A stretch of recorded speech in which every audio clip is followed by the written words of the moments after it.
అప్పుల బాధలు వెంటాడుతున్నాయా? అయితే 6 జేవిఆర్ వారి జాతిరత్నాలు ధరించండి. హలో అండి, అందరికీ నమస్కారం. నేను మీ కట్టా కార్తీక్. భారత రాష్ట్రపతి ప్రయాణిస్తున్నటువంటి హెలికాప్టర్ ఒక్కసారిగా ప్రమాదానికి గురైంది. అదృష్టం కొద్దీ రాష్ట్రపతి ద్రౌపది ముర్ము గారికి ఏమీ కాలేదు. 4 రోజుల పర్యటన కోసం కేరళ వెళ్ళినటువంటి ఆవిడ శబరిమలలో అయ్యప్ప స్వామిని దర్శించుకునే దానికోసం వెళుతుండగా కొచ్చిలోని ఒక మైదానంలో హెలిప్యాడ్ పెట్టారు. అక్కడ ల్యాండ్ కావాల్సి ఉంది. అక్కడ ల్యాండ్ అయ్యే క్రమంలో ఆ హెలిప్యాడ్ ఒక్కసారిగా కుంగిపోయింది. కుంగిపోవటం ఫలితంగా హెలికాప్టర్ ఒక సైడ్కి పూర్తిగా వంగిపోయిందంట. వెంటనే రాష్ట్రపతి గారి భద్రతా సిబ్బంది తేరుకొని ప్రమాదాన్ని గమనించి రాష్ట్రపతి గారిని సురక్షితంగా హెలికాప్టర్ నుంచి దింపి పంపించేసేశారు. కానీ నిజానికి అప్పటికి ఇంజన్ ఆగిపోయి ఉంది కాబట్టి, అంటే ల్యాండింగ్ కోసం హెలికాప్టర్ దింపారు. హెలిప్యాడ్ మీద దిగగానే ఒక్కసారిగా వంగిపోయింది. అప్పటికే ఇంజన్ ఆగిపోయి ఉంది. ఇంజన్ ఆగిపోయి ఉంది కాబట్టి సరిపోయింది. కానీ ఇంజన్ ఆగిపోకపోయి ఉంటే ప్రమాదం వేరేలా ఉండేది అని కూడా నిపుణులు చెప్తా ఉన్నారు. ఇప్పటికే కేంద్ర ప్రభుత్వం ఏం జరిగిందన్న దాని మీద ఎంక్వైరీకి ఆదేశించారు. నిజానికి గత కొన్ని రోజులుగా కేరళలో వరుసగా వర్షాలు పడుతున్నాయట.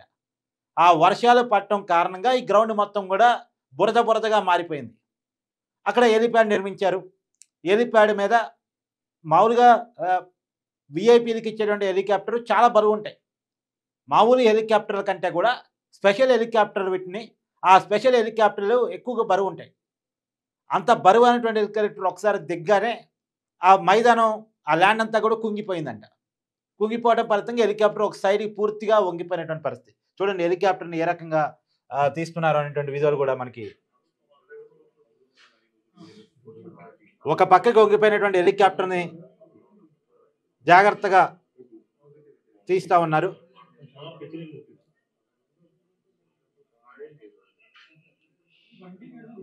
ఇదే హెలికాప్టర్లో భారత రాష్ట్రపతి ద్రౌపది ముర్ము గారు కేరళ వచ్చారు. ఇది కొచ్చిలోని ఒక మైదానం.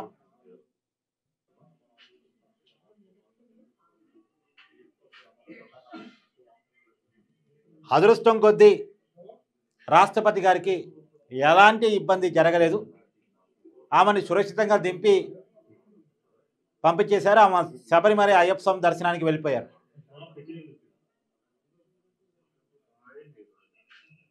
స్వామివారి ఆశీస్సులు ఆమెకి ఉన్నట్టున్నాయి.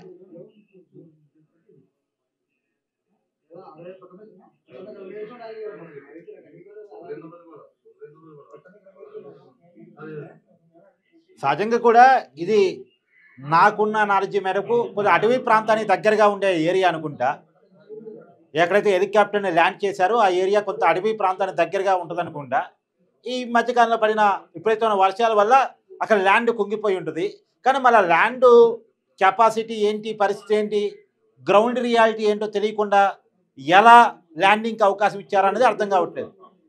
అక్కడ ల్యాండింగ్కి అవకాశం లేదు, ల్యాండ్ అవుతే అక్కడ ఉన్నటువంటి నేల మొత్తం కూడా కుంగిపోయే అవకాశం ఉంది అనేది ఎందుకు అంచనా వేయలేకపోయారు?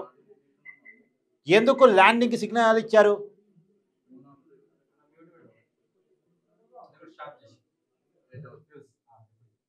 నిజానికి హెలికాప్టర్ టేకాఫ్ కావాలన్నా, ల్యాండింగ్ కావాలన్నా పర్మిషన్స్ అవసరం. అక్కడ ఉన్నటువంటి అన్ని రకాల పరిస్థితులని గమనంలో తీసుకున్న తర్వాతే, హెలిప్యాడ్ బాగుంది అనుకున్న తర్వాతే ల్యాండింగ్కి పర్మిషన్స్ ఇస్తారు. మరి ఎందుకు దీన్ని గమనించలేకపోయారు? అక్కడ నేల స్వభావాన్ని, అక్కడ ఉన్నటువంటి పరిస్థితిని ఎందుకు గమనించలేకపోయారు? ఎందుకు పరిగణలో తీసుకోలేదు? ఎందుకు అంత నిర్లక్ష్యంగా వ్యవహరించారు అనేటువంటిది ఇక్కడ తెలియాల్సి ఉంది. కానీ నిజానికి చాలా పెద్ద నిర్లక్ష్యం అండి. ఇంజన్ అక్కడ ఆగిపోయి ఉండటం వల్ల సరిపోయింది. కానీ మళ్ళీ చెప్తున్నాను, లేకపోతే పెను ప్రమాదానికి గురి కాబడేదేమో ఆ హెలికాప్టర్. రాష్ట్రపతి గారు ప్రయాణిస్తున్నటువంటి హెలికాప్టర్. ఈ మధ్య వరుసగా విమానాలు కావచ్చు, హెలికాప్టర్లు కావచ్చు ప్రమాదానికి గురవుతున్నాయి. ఎంత జాగ్రత్తగా ఉండాలి? అందులో అక్కడ రాష్ట్రపతి గారు ప్రయాణిస్తున్నారంటే ఇంకెంత జాగ్రత్తగా ఉండాలి? వెంటనే సెక్యూరిటీ స్పందించారు. అక్కడ ఉన్నటువంటి సెక్యూరిటీ సిబ్బంది, రాష్ట్రపతి గారి సెక్యూరిటీ సిబ్బంది, బందోబస్తుగా వచ్చినటువంటి అక్కడ లోకల్ పోలీసులు, ఫైర్ సిబ్బంది వాళ్ళంతా జాగ్రత్తగా మేడంని అక్కడి నుంచి పంపించారు. కాకపోతే ఇప్పుడు హెలికాప్టర్లు కానీ విమానాలు కానీ చాలా సెన్సిటివ్ అండి, చాలా సెన్సిటివ్. అవి చాలా చిన్న చిన్న సాంకేతిక లోపాలకే లోపల మంటలు వచ్చేస్తూ ఉంటాయి. మన రోజువారీ ప్రయాణించే రోడ్ల మీద ప్రయాణించే వెహికల్స్ లెక్క అవి ఉండవు. చాలా చిన్న చిన్న సాంకేతిక లోపాలకే వాటికి ముప్పు వాటిల్లుతూ ఉంటుంది. వాటి విషయంలో చాలా జాగ్రత్తగా ఉండాలి. ఇప్పుడు రోడ్డు మీద పోతున్నటువంటి బస్సో లేదా కారో ఇంకోటో ఏదైనా ప్రాబ్లం వచ్చినా సరే దిగిపోయి వెంటనే వేరే వెహికల్ చూసుకుని వెళ్ళిపోవచ్చు. కానీ ఒక్కసారి ఆకాశంలో పోయిన తర్వాత ఏదైనా సాంకేతిక ప్రాబ్లం కనుక హెలికాప్టర్ కానీ విమానానికి కానీ వచ్చిందంటే ఏమి చేయడానికి ఉండదు. అప్పటికప్పుడు ఎమర్జెన్సీ ల్యాండింగ్ కాదు, ఎమర్జెన్సీ ల్యాండింగ్కి అనుకూలమైన పరిస్థితులు అక్కడ ఉండాలి. ఎమర్జెన్సీ ల్యాండింగ్కి అనుకూలమైన పరిస్థితులు అక్కడ లేకపోయినా సరే, లేదు ఎక్కువ సేపు ఆ సాంకేతిక రూపాన్ని భరించే అవకాశం లేకపోయినా సరే గాల్లోనే ఆ హెలికాప్టర్ కానీ విమానం కానీ పేలిపోయేటువంటి అవకాశాలు ఉంటాయి. అహ్మదాబాద్లో మనం చూసాం, గాల్లోకి టేకాఫ్ అయిన మరుక్షణమే ఆ విమానం ప్రమాదానికి గురైతే ఆ మంటల్లో ఆ విమానం పేలిపోవటం వల్ల వచ్చిన మంటల్లో ఎంతమంది చనిపోయారు అనేటువంటిది మనం చూసాం. ఎంత దారుణమైన సంఘటన. ఎన్నో కుటుంబాలు చిత్రం అయిపోయినాయి ఒకే ఒక ప్రమాదంతో, గుజరాత్ అహ్మదాబాద్ దగ్గర జరిగినటువంటి ప్రమాదంతో. కానీ చాలా జాగ్రత్తగా ఉండాలి హెలికాప్టర్ విషయంలో, విమానాల విషయంలో. అందులో విఐపీలు దాంట్లో ఉన్నారనుకున్నప్పుడు ఇంకొంత జాగ్రత్తగా ఉండాల్సిన అవసరం ఉంది. ఎక్కడో ఒక చిన్న నిర్లక్ష్యం జరిగినట్టు క్లియర్గా ఈ విషయంలో మనకు కనపడతా ఉంది. ఏది ఏమైనా హెలికాప్టర్ని కూడా చాలా జాగ్రత్తగానే అక్కడ నుంచి లిఫ్ట్ చేసినట్టున్నారు.